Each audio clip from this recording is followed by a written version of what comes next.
नमस्कार दोस्तों, स्वागत है आपका हमारे YouTube चैनल इडुसर्व ओरिजिन में। दोस्तों, आज हम फिजिकल केमिस्ट्री के ये वैद्युत रसायन चैप्टर को लेके आए हैं, जिसमें इसके सारे इंपॉर्टेंट क्वेश्चंस का हम लोग डिस्कशन करेंगे आज। तो चलिए स्टार्ट करते हैं क्वेश्चंस को। देखिए, इलेक्ट्रोकेमिस्ट्री में जो क्वेश्चंस आते हैं सवाल, या आपके 3 से 4 नंबर के क्वेश्चंस पूछे जाएंगे। जो वैद्युत रसायन चैप्टर है आपके फिजिकल केमिस्ट्री में 3 से 4 नंबर का क्वेश्चंस पूछा जाएगा, और ये बहुत बेहद ही छोटे से क्वेश्चंस और एकदम इजी भाषा में। तो देखो क्वेश्चंस क्या है। पहला क्वेश्चन शुरू कर लो। फराडे का विद्युत अपघटन का पहला नियम क्या है? तो फराडे एक साइंटिस्ट का नाम था, इसने इलेक्ट्रोलाइट के 2 नियम के बारे में बताया। तो एक पहला नियम और एक दूसरा नियम। तो सबसे पहले पहले नियम की बात करूं। इसने पहले नियम में क्या बताया था? फराडे के विद्युत अपघटन का पहला नियम ये बताया था कि अगर आपके पास इलेक्ट्रोड है, अगर आपके पास कोई बैटरी है, तो बैटरी में क्या होगा? इलेक्ट्रोड होगा ना। बैटरी में क्या होगा? इलेक्ट्रोड होगा, और वो इलेक्ट्रोड में प्रवाहित क्या होगी? विद्युत धारा। बैटरी में इलेक्ट्रोड होते हैं और उस इलेक्ट्रोड में विद्युत धारा का प्रवाह होते हैं। तो फराडे के नियम अनुसार, प्रथम नियम अनुसार, किसी इलेक्ट्रोड में प्रवाहित विद्युत धारा उस इलेक्ट्रोड के मात्रा के समानुपाती होता है। यानी अगर बैटरी की बात करो तो बैटरी में जो इलेक्ट्रोड होंगे, तो जितनी इलेक्ट्रोड की मात्रा ज्यादा होगी उतना ज्यादा विद्युत धारा का प्रवाह करेगा। इलेक्ट्रोड की मात्रा अगर कम होगी तो विद्युत धारा का प्रवाह कम होगा। कैसे? ध्यान से सुनो। अगर बैटरी है तो बैटरी छोटे साइज के होते हैं, कुछ बड़े साइज होते हैं, कुछ उससे भी बड़े साइज होते हैं। तो छोटे साइज के बैटरी में इलेक्ट्रोड एकदम पतला सा होता है, फिर उससे बड़े साइज वाले बैटरी में इलेक्ट्रोड थोड़ा सा मोटा होता है, फिर उससे बड़े साइज वाले बैटरी में इलेक्ट्रोड और ज्यादा मोटा होता है। तो इलेक्ट्रोड जैसे जैसे बैटरी का साइज बढ़ेगा, इलेक्ट्रोड की जो मोटाई होगी वो बढ़ती जाएगी, यानी इलेक्ट्रोड की मात्रा बढ़ेगी। छोटे वाले बैटरी में कम विद्युत धारा का प्रवाह होगा, बड़े वाले बैटरी में विद्युत धारा का प्रवाह ज्यादा होगा, क्योंकि इसको इलेक्ट्रोड की मात्रा ज्यादा होती है। यही था फराडे का पहला नियम कि जितनी ज्यादा इलेक्ट्रोड की मात्रा होगी उतना ही ज्यादा वो विद्युत धारा का प्रवाह करेगा। ये था फराडे का पहला नियम। देखो, विद्युत अपघटन की क्रिया में, जो विद्युत अपघटन की क्रिया होगी, विद्युत अपघटन की क्रिया में किसी इलेक्ट्रोड में प्रवाहित विद्युत धारा, यानी उस इलेक्ट्रोड में जो विद्युत धारा का प्रवाह होगा, प्रवाहित विद्युत धारा इलेक्ट्रोड की मात्रा के समानुपाती होता है। यानी इलेक्ट्रोड का जितना ज्यादा अमाउंट होगा उसमें उतना ही ज्यादा विद्युत धारा का प्रवाह होगा। यह था फराडे का नियम, पहला नियम। अब इसी को हम फराडे का पहला नियम बोलते हैं। अब जिसे देखो, इसके एक्सप्लेनेशन की बात कर लो तो इलेक्ट्रोड की प्रवाहित इलेक्ट्रोड की मात्रा को आप लिखोगे W से। इलेक्ट्रोड की मात्रा क्या लिखोगे? W से। W मतलब द्रव्यमान, इलेक्ट्रोड की मात्रा यानी उसके द्रव्यमान। तो इलेक्ट्रोड की मात्रा W, वो W किसके समानुपाती होगा? वो समानुपाती होगा विद्युत धारा के, यानी करंट के। और करंट का प्रवाह होता है टाइम के साथ। करंट का प्रवाह किसके साथ होगा? समय के साथ होगा। तो W समानुपाती I इंटू टी, और W बराबर यहां क्या लिख सकते हो? समानुपाती को हटाएंगे तो कांस्टेंट का वैल्यू आएगा Z into I into T. ये है आपका फराडे का पहला नियम। W बराबर क्या होता है? Z into I into T. अब यहां पे W बराबर क्या है?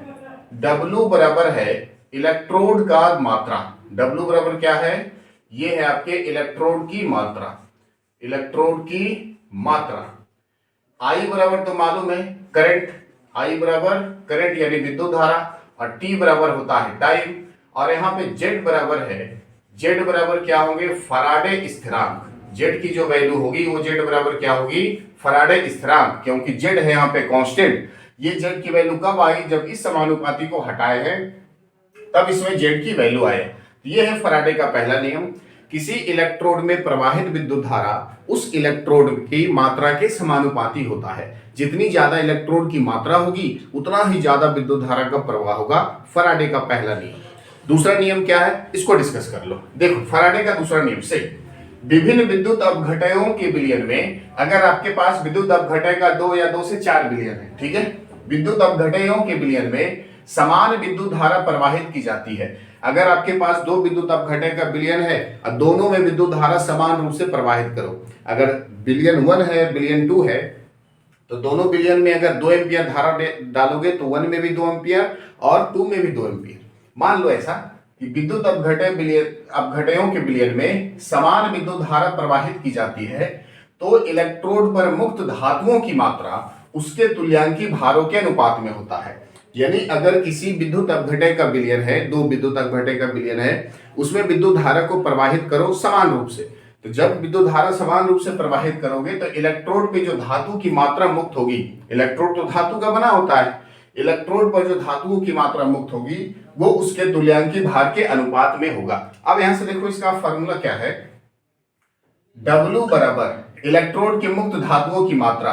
अगर दो विद्युत अपघटय का विलयन है तो W समानुपाती E1 मतलब उसके तुल्यांकी भार के अनुपात में, और दूसरा अगर विलयन है तो W समानुपाती E2, W2 समानुपाती E2। इस समानुपाती को हटाएंगे तो एक कांस्टेंट का वैल्यू आएगा जिसको बोलोगे W1 equal to Z into E1 और W2 equal to Z into E2, Z1 और यहाँ पे आ जाएगा Z2। क्लियर है बातें? अब यहां से एक्सप्लेनेशन कर सकते हो कि W1 बटे W2 इक्वल टू E1 बटे E2। ये इसका एक्सप्लेनेशन निकल गया आपके द्वितीय नियम फैराडे के कि W1 बराबर W1 बटे W2 बराबर E1 बटे E2।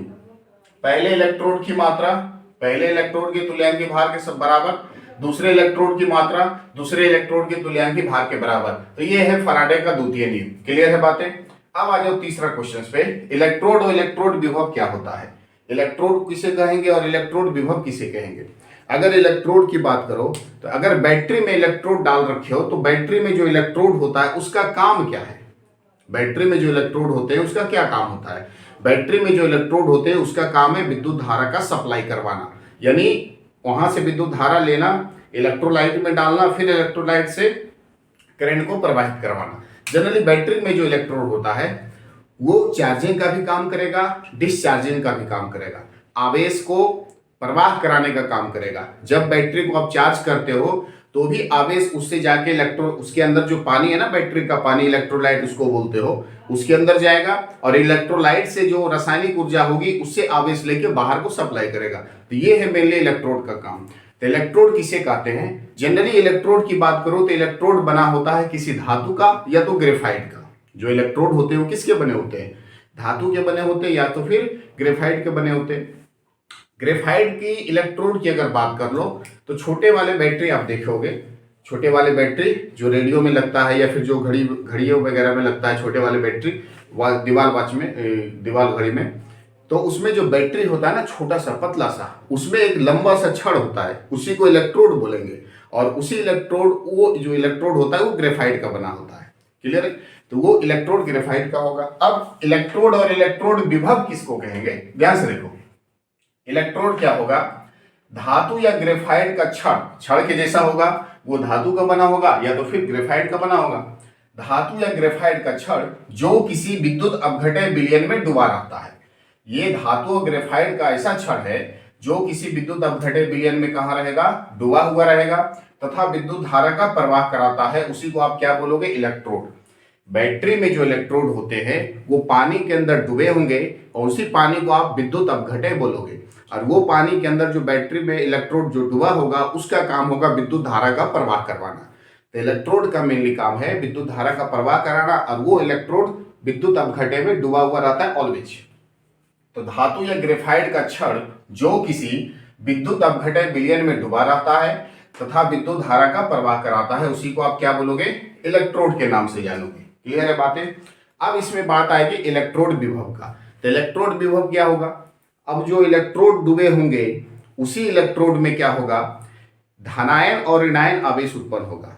अब यहां से बात को समझो कि अगर मान लो कोई ऐसा इलेक्ट्रोड है, मान लो ये कोई बैटरी है, इसके अंदर दो इलेक्ट्रोड डाल रखे हो, ठीक है, और इसी में आपने डाल रखा है विद्युत अपघटय का विलयन। विद्युत अपघटय जैसे बैटरी में Zn सल्फेट, NaCl है ना, Cu कॉपर सल्फेट, तो ये सारे विद्युत अपघटय के विलयन हैं।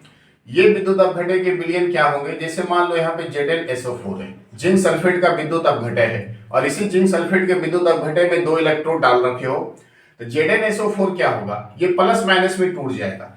किसमें टूटेगा? ये बन जाएगा आपका Zn प्लस और SO4 माइनस बनेगा ना। तो इसमें से एक जो प्लस वाले होंगे एक इलेक्ट्रोड पे चले जाएंगे और दूसरा माइनस वाला दूसरे इलेक्ट्रोड पे चले जाएगा। तो इस इलेक्ट्रोड पे जहां पे Zn प्लस जाएगा वहां पे प्लस का चार्ज, जहां पे SO4 माइनस जाएगा वहां पे माइनस का चार्ज। यानी जब दो इलेक्ट्रोड किसी विलयन में डूबे होते हैं तो उस इलेक्ट्रोड में धनायन और ऋणायन आवेश उत्पन्न हो जाता है। जब दो इलेक्ट्रोड जब किसी धातु की छड़, ये है धातु की छड़, को लवण के विलयन में डुबोते हैं, जब इसको लवण के विलयन में डुबोगे तो विलयन के सापेक्ष धनावेशित या ऋणावेशित होता है। यानी विलयन के सापेक्ष, विलयन के साथ ये धनावेशित होगा और ऋणावेशित होगा, तथा विलयन एवं धातु की छड़ के मध्य, ये जो विलयन है ये विलयन और धातु की छड़, इन दोनों के बीच में क्या होगा, विभव उत्पन्न होगा। इन दोनों के बीच में विभवांतर स्थापित हो जाता है और उसी को आप क्या बोलोगे, इलेक्ट्रोड विभव के नाम से जानोगे। क्लियर है? फिर से देखो, जब किसी धातु की छड़ को, ये दोनों आपके धातु की छड़ है, जब किसी धातु की छड़ को, यह है जिंक सल्फेट के लवण का विलयन, लवण में डुबोया जाता है। जब किसी धातु की छड़ को लवण में डुबोते हैं तो धातु की छड़ विलयन के सापेक्ष, ये जो धातु है ये इसकी छड़ विलयन के सापेक्ष धनावेशित या ऋणावेशित हो जाती है। विलयन के सापेक्ष, इसी विलयन के कारण इस पे धनायन और ऋणायन आवेश होगा, उत्पन्न होगा। तो विलयन के सापेक्ष ये दोनों छड़ जो होंगे धनावेशित और ऋणावेशित हो जाएगा और ये जो विलयन है उस विलयन के बीच और इस धातु की छड़ के बीच, इन दोनों के बीच में विभवांतर स्थापित होता है और उसी को आप क्या बोलोगे, इलेक्ट्रोड विभव के नाम से जानोगे। क्लियर है बात है? एकदम सरल भाषा में सारे आंसर लिखे हुए हैं, आप इसको अच्छे से नोट करो। अगले सवाल पे आ जाओ, सेल विभव क्या होता है? सेल यानी बैटरी, बैटरी में जो विभव होगा उसी को आप क्या बोलोगे, सेल विभव। तो किसी बैटरी या किसी सेल में विभव कैसे उत्पन्न होता है? जब कोई बैटरी की अगर बात करो यानी सेल की बात करो तो उसमें दो तरह का विभव होगा। एक होगा इलेक्ट्रोड विभव, एक होगा ऑक्सीकरण विभव, दूसरा होगा अवकरण विभव। ऑक्सीकरण विभव यानी जो प्लस के चार्ज होंगे ऑक्सीकरण के कारण और माइनस के चार्ज होंगे अवकरण के कारण। तो ये प्लस वाले को बोलोगे ऑक्सीकरण विभव और माइनस वाले को बोलोगे अवकरण विभव। अब यहां से देख लो, सेल विभव क्या होता है? तो विद्युत रासायनिक सेल के निर्माण में, जब कोई विद्युत रासायनिक सेल का निर्माण होता है तब उसमें दो इलेक्ट्रोड शामिल होते हैं। किसी भी बैटरी में कितने इलेक्ट्रोड? दो इलेक्ट्रोड, एक प्लस एक माइनस। विद्युत रासायनिक सेल के निर्माण में दो इलेक्ट्रोडों के इलेक्ट्रोड विभव के मध्य, जब उसमें दो इलेक्ट्रोड होगा तो उसी दोनों इलेक्ट्रोडों के मध्य, एक प्लस और एक माइनस के बीच में, उन दोनों के बीच में दो इलेक्ट्रोडों के इलेक्ट्रोड विभव के मध्य के अंतर को सेल विभव कहा जाता है। और सेल विभव को आप किससे लिखोगे? सेल विभव को ई से सूचित करोगे, ई से। सेल विभव को किससे सूचित करना है? ई से। और ई बराबर क्या होता है, देखो ध्यान से, सेल विभव ई बराबर होता है, ई सेल, इसको लिख देना, ई सेल। ई बराबर होता है ई रेड माइनस ई ऑक्स। इसका मतलब हुआ ई रिडक्शन माइनस ई ऑक्सीडेशन। रेड मतलब रिडक्शन, ऑक्स मतलब ऑक्सीडेशन। अवकरण माइनस ऑक्सीकरण, अवकरण का विभव माइनस ऑक्सीकरण का विभव, इसको बोलोगे आप सेल विभव। क्लियर है बातें? अगले सवाल पे आ जाओ। Is the very important question, मानक इलेक्ट्रोड विभव। इज द वेरी इंपॉर्टेंट, मानक इलेक्ट्रोड विभव। कई बार सवाल क्वेश्चन 2 नंबर में पूछे गए हैं। मानक इलेक्ट्रोड विभव और इलेक्ट्रोड एवं इलेक्ट्रोड विभव, ये दोनों सवाल कई बार पूछे गए सवाल। अब देखो, मानक मतलब होता है स्टैंडर्ड। मानक मतलब क्या होता है? स्टैंडर्ड यानी हाई वैल्यू, मानक इलेक्ट्रोड विभव। मानक इलेक्ट्रोड विभव की बात करो तो 298 केल्विन, जब कोई विभव की बात 298 केल्विन पर आएगी तो 298 केल्विन पर सारी चीज स्टैंडर्ड हो जाते हैं। विभव हो जाए, विद्युत धारा हो जाए, प्रेशर, टेम्परेचर, कुछ भी हो जाए, 298 केल्विन पर क्या होगा? सबसे ज्यादा यानी स्टैंडर्ड वैल्यू यानी मानक वैल्यू उसको बोलेंगे। तो 298 केल्विन ताप पर जब एक इलेक्ट्रोड को उसके आयनों की, यानी 298 केल्विन ताप पर इलेक्ट्रोड को रखना है, 298 केल्विन ताप पर जब एक इलेक्ट्रोडों को उसके आयनों की 1m सांद्रण यानी 1 मोलर सांद्रण वाले विलयन में डुबोया जाता है। अगर आपके पास 1 मोलर सांद्रण का विलयन है, उसी 1 मोलर सांद्रण के विलयन में 298 केल्विन टेम्परेचर कर दो और उसी में एक इलेक्ट्रोड को डाल दो, एक साधारण वाले विलयन में डुबोया जाता है, तो उत्पन्न इलेक्ट्रोड विभव मानक इलेक्ट्रोड विभव कहलाता है। सिंपल सी बात है कि जब कोई एक इलेक्ट्रोड को 1m सांद्रण का विलयन लेना है, उसी में 298 केल्विन उसका टेम्परेचर कर देना है, उसी में इलेक्ट्रोड को डाल दो, तो जब इलेक्ट्रोड को 298 केल्विन तापमान पर जो विभव होगा उसी को आप क्या बोलोगे? मानक इलेक्ट्रोड विभव। क्लियर है? 1 मोलर सांद्रण लेना है किसी विद्युत अपघटक के विलयन को, और उसका टेम्परेचर रखना है 298, ना ज़्यादा ना कम, 298, और उसी 298 केल्विन तापमान पर आप इलेक्ट्रोड को उसमें डाल दो। तो जो इलेक्ट्रोड डालने पर विभव उत्पन्न होगा, और उसी विभव को आप क्या बोलोगे, मानक इलेक्ट्रोड विभव बोलोगे, एकदम सरल भाषा में। अगला क्वेश्चन आ जाओ, मोलर चालकता एवं तुल्यांकी चालकता क्या होता है। तो मोलर चालकता, तुल्यांकी चालकता, दो तरह का चालकता उत्पन्न होता है किसी भी सेल में। एक को बोलेंगे मोलर चालकता और दूसरे को क्या बोलेंगे, तुल्यांकी चालकता। तो मोलर चालकता होता है कि अगर आपके पास 1 मोल विद्युत अपघटय का विलयन है, यहां से देखो 1 मोल विद्युत अपघटय का विलयन है, ये आपके पास कंटेनर, ठीक है, ये है कंटेनर, इस कंटेनर में इलेक्ट्रोलाइट का विलयन डाल दिए हो। कौन सा विलयन, विद्युत अपघटय का, और विलयन की मात्रा कितनी है, 1 मोल, ठीक है। इसमें कितना है, 1 मोल विद्युत अपघटय का विलयन है। कितना, 1 मोल विद्युत अपघटय का विलयन। इसमें 2 इलेक्ट्रोड को डाल दो। कितने इलेक्ट्रोड को, 2। ये एक इलेक्ट्रोड यहाँ पे और एक इलेक्ट्रोड यहाँ पे, 2 इलेक्ट्रोड डाला है। अब इस दोनों इलेक्ट्रोडों की जो बीच की दूरी है वो कितनी होनी चाहिए, ये होनी चाहिए 1 मीटर। कितनी दूरी होनी चाहिए, 1 मीटर। एक कंटेनर, उस कंटेनर में 1 मोल विद्युत अपघटय का विलयन और उसमें 2 इलेक्ट्रोड डुबा हुआ, दोनों इलेक्ट्रोडों के बीच की दूरी 1 मीटर, न उससे ज्यादा है न उससे कम है। अब देखो 1 मोल विद्युत अपघटय के विलयन में, ये जो विलयन है 1 मोल विद्युत अपघटय है, 1 मोल विद्युत अपघटय के विलयन में 1 मीटर की दूरी पर, दूरी कितनी, 1 मीटर, 1 मीटर की दूरी पर समानांतर क्रम में, दोनों किस क्रम में, पैरेलल, श्रेणी तो नहीं है, समानांतर है, 1 मीटर की दूरी पर समानांतर क्रम में रखे 2 इलेक्ट्रोडों में उत्पन्न चालकता मोलर चालकता कहलाती। क्लियर।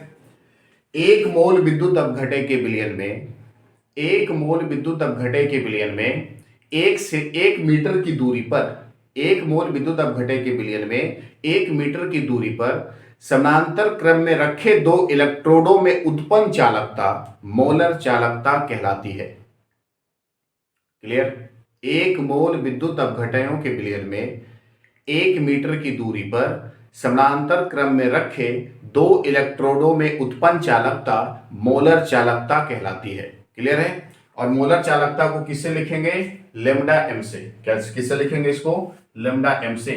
और ये लेमडा एम बराबर होता है, लेमडा एम बराबर होता है के गुना 1000 बटे एम, के गुना 1000 बटे एम।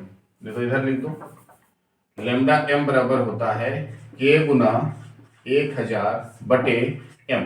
ये इसका मोलर चालकता का फॉर्मूला, लेमडा एम बराबर के गुना 1000 बटे एम। क्लियर है बातें। अब इसकी मात्रक की बात कर लो। देखो मात्रक, इसका मात्रक क्या होगा, मात्रक कभी कभी आएंगे, है ना। इसके मात्रक क्या हो जाएंगे, मात्रक के है यहाँ चालकता, चालकता का मात्रक होता है सीमेंस सेंटीमीटर, सीमेंस सेंटीमीटर -2, ठीक है। और एम का मात्रक होता है मोल -1। तो ये इसका मात्रक हो गया, सीमेंस सेंटीमीटर -2 मोल -1, सॉरी सीमेंस सेंटीमीटर -1 और मोल -1। क्लियर। तुल्यांकी चालकता 1 ग्राम विद्युत अपघटय। देखो तुल्यांकी चालकता क्या होगा, ये आपके पास है कंटेनर, ये कंटेनर, इस कंटेनर में 2 इलेक्ट्रोड, एक ये, और इसमें डाला हुआ विद्युत अपघटय का विलयन। इसमें क्या डाल दिए हो, विद्युत अपघटय का विलयन। अब ध्यान देना, अब इस दोनों इलेक्ट्रोड की जो बीच की दूरी है वो बीच की दूरी होनी चाहिए 1 सेंटीमीटर। कितनी दूरी होनी चाहिए, 1 सेंटीमीटर। और इसके अंदर जो इलेक्ट्रोलाइट डाल रखे हो वो होना चाहिए 1 ग्राम। 1 ग्राम क्या, विद्युत अपघटय, 1 ग्राम है विद्युत अपघटय। ध्यान से देखना, समझना इसको, बहुत ही सिंपल है। 1 ग्राम विद्युत अपघटय, ये जो विलयन है आपका, विद्युत अपघटय का विलयन है, इसकी मात्रा कितनी है, 1 ग्राम है। तो 1 ग्राम विद्युत अपघटय के विलयन में 1 सेंटीमीटर की दूरी पर समानांतर क्रम में रखे 2 इलेक्ट्रोडों में उत्पन्न चालकता तुल्यांकी चालकता कहलाती है। 1 ग्राम विद्युत अपघटय के विलयन में, 1 ग्राम विद्युत अपघटय के विलयन में 1 सेंटीमीटर की दूरी पर समानांतर क्रम में रखे 2 इलेक्ट्रोडों में उत्पन्न चालकता तुल्यांकी चालकता कहलाती। 1 ग्राम विद्युत अपघटय के विलयन में, 1 ग्राम विद्युत अपघटय के विलयन में 1 सेंटीमीटर की दूरी पर, दोनों इलेक्ट्रोडों के बीच की दूरी 1 सेंटीमीटर, 1 सेंटीमीटर की दूरी पर समानांतर क्रम में रखे 2 इलेक्ट्रोडों में उत्पन्न चालकता तुल्यांकी चालकता कहलाती है। क्लियर। अब तुल्यांकी चालकता को सूचित करोगे लेमडा एम से, किससे, सॉरी लेमडा इक्विवेलेंट से। किससे लिखोगे? Lambda equivalent. और लेमडा इक्विवेलेंट बराबर होता है, लेमडा इक्विवेलेंट बराबर होगा k गुना 1000 बटे n। क्या हो जाएगा? k गुना 1000 बटे n। अब यहां से इसका मात्रक, इसके मात्रक की अगर बात कर लो तो मात्रक हो जाएगा सीमेंस सेंटीमीटर -1 और ये तुल्यांकी -1। के मतलब चालकता, चालकता का मात्रक होता है सीमेंस सेंटीमीटर -1 और तुल्यांकी -1। क्लियर है बातें? तो मोलर चालकता की बात करो तो सिंपल मोलर चालकता होता है 1 मोल विद्युत अपघटय के बिलियन में, है ना, 1 मोल विद्युत अपघटय के बिलियन में 1 सेंटीमीटर की दूरी पर, 1 सेंटीमीटर की दूरी पर समानांतर क्रम में रखे 2 इलेक्ट्रोडों में उत्पन्न चालकता को तुल्यांकी चालकता के नाम से जानेंगे। क्लियर। मोलर चालकता 1 मोल विद्युत अपघटय के बिलियन में 1 मीटर की दूरी पर समानांतर क्रम में रखे 2 इलेक्ट्रोडों में उत्पन्न चालकता मोलर चालकता कहलाएगा। एक कंटेनर, इसमें 1 मोल विद्युत अपघटय का बिलियन, दोनों इलेक्ट्रोड के बीच की दूरी 1 मीटर। अब इसकी दूरी 1 मीटर होगी और इन दोनों इलेक्ट्रोड में जो चालकता उत्पन्न होगा उसको क्या बोलोगे? मोलर चालकता। मात्रक siemens centimetre square mole -1, siemens centimetre square mole -1। ये सेंटीमीटर स्क्वायर होगा, ये सेंटीमीटर स्क्वायर होगा, सेंटीमीटर स्क्वायर मोल -1। क्लियर है बातें? ये सारे के सारे क्वेश्चंस बेहद ही ज्यादा इंपॉर्टेंट है। आप इसको वीडियो को पॉज करके सारे क्वेश्चंस को कॉपी करो, तब अगले इंपॉर्टेंट क्वेश्चंस पे आते हैं। क्लियर।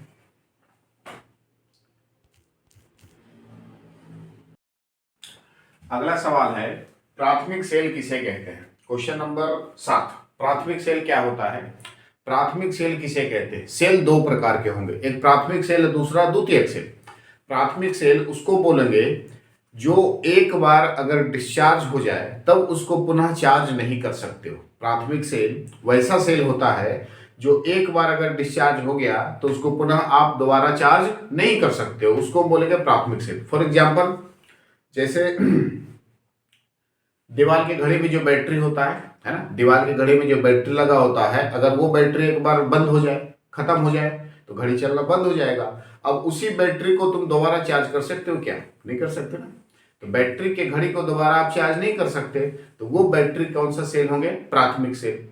टीवी का जो रिमोट होता है, आपके डिस्क का रिमोट, उस रिमोट में जो बैटरी लगे होते हैं वो भी एक बार अगर डिस्चार्ज हो गया तब उसको पुनः चार्ज नहीं कर सकते हो। सिस्टम में सीपीयू की अगर बात करो तो सीपीयू में भी एक बैटरी लगा होता है, छोटा सा, एकदम छोटा सा बैटरी होता है, वो भी अगर एक बार खत्म हो गया, डिस्चार्ज हो गया, तब दोबारा उसको चार्ज नहीं कर सकते। तो प्राथमिक सेल वैसा सेल होगा जिसमें केवल एक बार रिडॉक्स अभिक्रिया होती है। प्राथमिक सेल वैसा सेल जिसमें केवल एक बार रिडॉक्स अभिक्रिया होती है। रिडॉक्स अभिक्रिया का मतलब ऑक्सीकरण भी होता है और साथ में अपकरण भी होता है।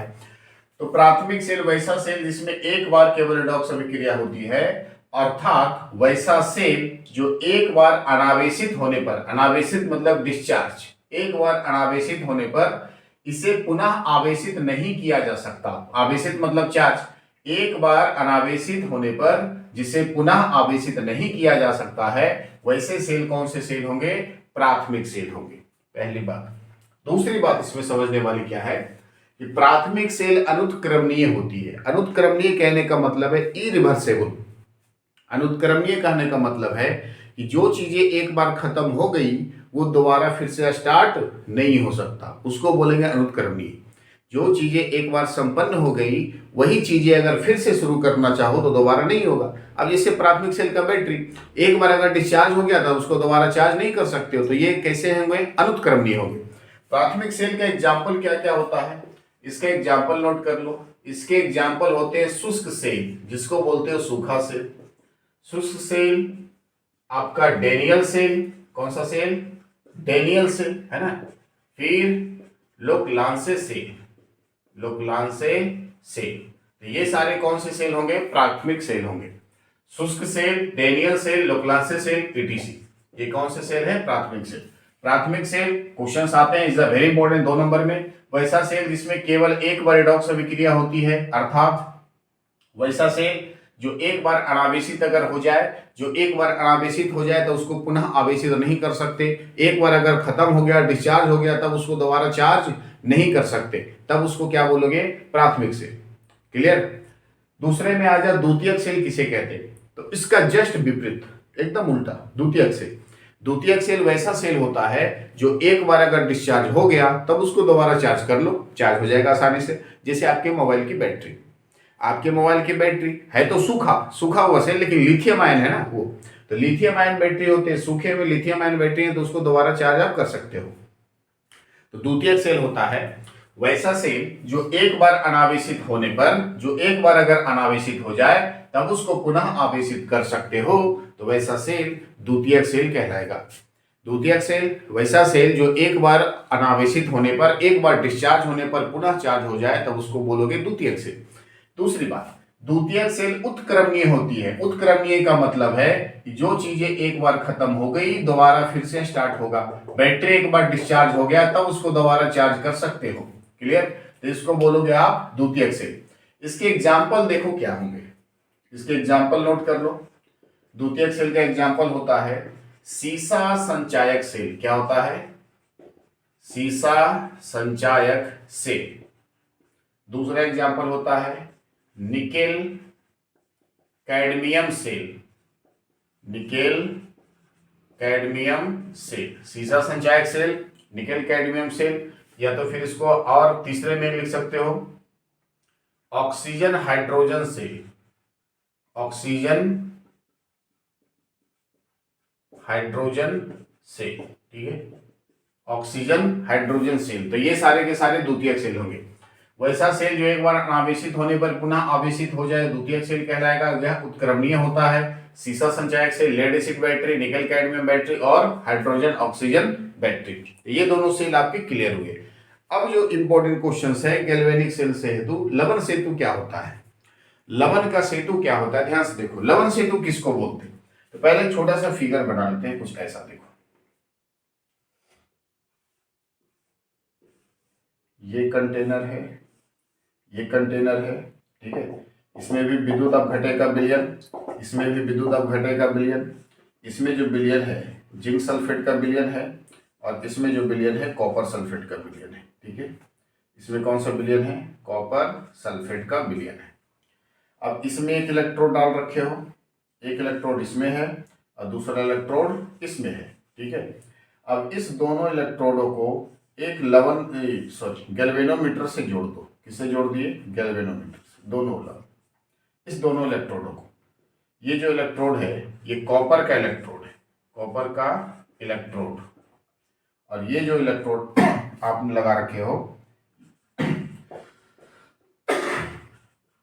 ये है जिंक का इलेक्ट्रोड, ठीक है। ये है कॉपर का इलेक्ट्रोड, ये है कॉपर सल्फेट के विलयन में कॉपर का इलेक्ट्रोड, जिंक सल्फेट के विलयन में जिंक का इलेक्ट्रोड। अब देखो ध्यान से, जिंक वाले इलेक्ट्रोड, जिंक की क्रियाशीलता ज्यादा होगी तो यहां से इलेक्ट्रॉन निकलेगा, तो ये बन जाएगा Zn से Zn+2, ठीक है। Zn से क्या बन जाएगा? ध्यान दे, फिर से बना देते हैं। ये जो जिंक का विलयन है, जिंक का इलेक्ट्रोड है, ये बन जाएगा Zn+2 से 2 इलेक्ट्रॉन, ठीक है। तो यहां से 2 इलेक्ट्रॉन निकलेगा, जिंक से 2 इलेक्ट्रॉन निकलेगा, और 2 इलेक्ट्रॉन निकल के किधर जाएगा? ये जो आपके इलेक्ट्रॉन है, ये इलेक्ट्रॉन निकल के किधर जाएंगे? ये इलेक्ट्रॉन निकल के चल जाएंगे कॉपर वाले इलेक्ट्रोड के विलयन में। यहां से क्या जा रहा है? इलेक्ट्रॉन। क्या जा रहा है? यहां से इलेक्ट्रॉन, 2 इलेक्ट्रॉन जा रहे हैं, इलेक्ट्रॉन इधर जाएगा, और यहां से Cu2+ था पहले, क्या था? Cu2+, 2 इलेक्ट्रॉन यहां से ले लिया तो ये बन गया प्योर कॉपर, ठीक है। क्लियर है बातें? अब देखो, इस वाले इलेक्ट्रोड को बोलेंगे, इस वाले इलेक्ट्रोड को, ये इलेक्ट्रोड लेफ्ट वाले में, लेफ्ट है, ये राइट है, लेफ्ट वाले में बोलेंगे, लेफ्ट वाले इलेक्ट्रोड पे ऑक्सीकरण होगा, ऑक्सीकरण वाले इलेक्ट्रोड को क्या बोलेंगे? एनोड। इसको आप क्या बोलोगे? एनोड बोलोगे। और एनोड का चार्ज क्या होता है? प्लस, ठीक है, सॉरी माइनस, निगेटिव। एनोड क्या होता है? निगेटिव। और इस वाले को क्या बोलोगे? कैथोड, और कैथोड का चार्ज क्या होता है? प्लस, ठीक है, ध्यान देना। इलेक्ट्रॉन का प्रवाह एनोड से कैथोड की ओर, जिधर इलेक्ट्रॉन जाता है उसकी विपरीत दिशा में क्या बहता है? करंट। जिधर इलेक्ट्रॉन जाएगा, अगर इधर इलेक्ट्रॉन जा रहा है ना, ये ब्लू वाला जो इंक है, ये इलेक्ट्रॉन इधर से निकल के इधर जा रहा है, तो इसके विपरीत दिशा में करंट जाएगा। इधर क्या जाएगा? करंट। ये जा रहा है विद्युत धारा, ये देखो ऐसे, ये जा रहा है करंट ऐसे, ठीक है। अब यहां से ध्यान से देखो, ये जो है गैल्वेनिक सेल का डायग्राम। गैल्वेनिक सेल में दो कंटेनर है, एक कंटेनर में जिंक सल्फेट का विलयन और दूसरे में कॉपर सल्फेट का विलयन। जिंक सल्फेट के विलयन में जिंक का इलेक्ट्रोड, कॉपर सल्फेट के विलयन में कॉपर का इलेक्ट्रोड। दोनों इलेक्ट्रोड को गैल्वेनोमीटर से जोड़ दिए। अब जिंक धातु की क्रियाशीलता ज्यादा होती है, तो जिंक इलेक्ट्रॉन का त्याग करेगा, और जिंक इलेक्ट्रॉन का त्याग करेगा तो यहाँ पे ऑक्सीकरण होगा, और दो इलेक्ट्रॉन त्याग करके जाएगा कॉपर में, तो कॉपर इलेक्ट्रॉन का ग्रहण कर लेगा, तो कॉपर पे अपकरण होगा, ठीक है। अब यहाँ पे ध्यान से देखो, हम इस सेल में इस दोनों सेल को हम एक लवण सेतु से जोड़ देते हैं। किससे जोड़ देंगे? लवण सेतु। हम इस दोनों सेल को हम क्या करेंगे? एक लवण सेतु से जोड़ देंगे। ये जो आपका दिख रहा है ना यू आकार का, इसी को आप क्या बोलोगे? ये है आपका लवण सेतु। क्या है ये? लवण सेतु, ठीक है। और इस लवण सेतु में क्या क्या रहता है? केसीएल हो सकता है, KNO3 हो सकता है, या K2O4 हो सकता है। ये लवण सेतु का काम है कि इस गैल्वेनिक सेल में होने वाली अभिक्रिया को, ऑक्सीकरण अर्धविक्रिया और अपकरण अर्धविक्रिया को पूर्ण अभिक्रिया में परिवर्तित करना। लवण सेतु का मेन काम है गैल्वेनिक सेल में विद्युत धारा का प्रवाह कराने का। देखो अब ये थ्योरी पढ़ लो। लवण सेतु का कार्य क्या होता है? लवण सेतु उल्टा यू आकृति की होती है। ये जो दिख रहा है ना, ये उल्टा यू है ना, ये उल्टा यू। लवण सेतु उल्टा यू आकृति की होती है, जिसमें KCl, KNO3 और K2SO4 आदि का लवण होता है। इस लवण सेतु में, ये जो बीच में दिख रहा है ना लवण सेतु, इसमें क्या क्या भरा होगा? या तो KCl का विलयन होगा, या तो KNO3 का विलयन होगा, या तो K2SO4 का विलयन होगा। ये तीनों के तीनों इलेक्ट्रोलाइट है, यानी विद्युत अपघटक है, ठीक है, आदि का लवण होता है। यह गैल्वेनिक सेल में होने वाली, ये जो गैल्वेनिक सेल है, यह गैल्वेनिक सेल में होने वाली ऑक्सीकरण अर्धविक्रिया, यहाँ पे क्या होगा? ऑक्सीकरण अर्धविक्रिया एवं अपकरण अर्धविक्रिया। यहाँ इस कंटेनर में क्या होगा? अपकरण अर्धविक्रिया। गैल्वेनिक सेल में होने वाली ऑक्सीकरण अर्धविक्रिया और अपकरण अर्धविक्रिया को पूर्ण अभिक्रिया में परिवर्तित करता है। ये दोनों अभिक्रियाओं को क्या करेगा? पूर्ण अभिक्रिया में बदलेगा, और जैसे ही पूर्ण अभिक्रिया में बदल जाएगा, ये सेल तुरंत विद्युत धारा का प्रवाह करना शुरू कर देगा। तो जब तक लवण सेतु कार्य नहीं करेंगे, तब तक ये सेल विद्युत धारा का प्रवाह नहीं करेंगे। फिर से सुनो, लवण सेतु गैल्वेनिक सेल में उल्टा यू आकृति का होता है, जिसमें KCl, KNO3 और K2SO4 ETC इत्यादि का लवण भरा होता है। ये जो लवण सेतु है, ये काम क्या करता है कि इस गैल्वेनिक सेल में होने वाली ऑक्सीकरण अर्धविक्रिया यहाँ पे होगा, यहाँ पे अपकरण अर्धविक्रिया होगा। तो ऑक्सीकरण अर्धविक्रिया और अपकरण अर्धविक्रिया को पूर्ण अभिक्रिया में बदलता है, यानी पूर्ण अभिक्रिया में दोनों को मिलाता है और पूर्ण अभिक्रिया में परिवर्तित करता है। जैसे ही पूर्ण अभिक्रिया में परिवर्तित करेगा, ये लवण सेतु तुरंत विद्युत धारा का चालन करना, प्रवाह कर देगा। तो जब तक लवण सेतु नहीं होंगे, तब तक ये गैल्वेनिक सेल विद्युत धारा का चालन नहीं करेंगे। इसमें ऑब्जेक्टिव सवाल देखो क्या आएंगे आपके। देखो यहां से ऑब्जेक्टिव क्वेश्चन आएगा, यहां से गैल्वेनिक सेल में जो एनोड होता है, एनोड कैसा होता है? निगेटिव। एनोड कैसा होता है? ध्यान देना, एनोड का इलेक्ट्रोड कैसा होता है? नेगेटिव। ऑब्जेक्टिव क्वेश्चन आएगा, ध्यान देना, एकदम कई बार पूछा गया सवाल है। गैल्वेनिक सेल में जो एनोड होता है, वो इलेक्ट्रोड कैसा होता है? निगेटिव। और जो आपके कैथोड होते हैं, कैथोड के इलेक्ट्रोड कैसे होते हैं? पॉजिटिव। याद रखना इस बात को, एनोड का इलेक्ट्रोड नेगेटिव होता है और कैथोड का इलेक्ट्रोड पॉजिटिव होता है। क्लियर है बातें? अब यहां से देखो, ये सबसे इंपॉर्टेंट बातें। और गैल्वेनिक सेल में इलेक्ट्रॉन का प्रवाह किधर से किधर की ओर होगा? इलेक्ट्रॉन का प्रवाह किधर से होगा? देखो, एनोड का प्रवाह हो, इलेक्ट्रॉन का प्रवाह, इलेक्ट्रॉन जिंक यहां से निकल रहा है ना, जिंक से इलेक्ट्रॉन निकल रहा है, जिंक धातु से इलेक्ट्रॉन निकला और ये इलेक्ट्रॉन निकल के चला गया कॉपर वाले में, यानी कैथोड में। एनोड से इलेक्ट्रॉन निकलकर किधर जा रहा है? कैथोड में। तो इलेक्ट्रॉन का प्रवाह कहां से होगा? एनोड से कैथोड की ओर, एनोड से कैथोड की ओर होंगे। क्लियर है बातें? एकदम नोट करो ये सारी बातें, is the very important, objective questions में आते हैं सवाल, कई बार आ चुके हैं। इलेक्ट्रॉन का प्रवाह किधर से किधर की ओर, एनोड से कैथोड की ओर। तो विद्युत धारा का प्रवाह किधर से, इसके जस्ट विपरीत, विद्युत धारा का प्रवाह किधर से किधर की ओर, तो विद्युत धारा का प्रवाह होगा कैथोड से एनोड की ओर। क्लियर है बात, कैथोड से एनोड की ओर। क्लियर है, ये चारों के चारों बेहद ही ज्यादा इंपॉर्टेंट क्वेश्चंस है, ध्यान देना। गैल्वेनिक सेल में एनोड होता है नेगेटिव, कैथोड होता है पॉजिटिव। एनोड से इलेक्ट्रॉन निकलकर कैथोड की ओर जाएगा, इलेक्ट्रॉन का प्रवाह किधर से किधर होगा, एनोड से कैथोड की ओर। जिधर इलेक्ट्रॉन जाएगा उसकी विपरीत दिशा में करंट मूव करता है, इलेक्ट्रॉन जिधर जाएगा उसके अपोजिट डायरेक्शन में क्या जाएगा, करंट जाएगा। तो इलेक्ट्रॉन जाएगा एनोड से कैथोड की ओर, इलेक्ट्रॉन किधर जाएगा, एनोड से कैथोड की ओर। तो विद्युत धारा किधर जाएगा, कैथोड से एनोड की ओर।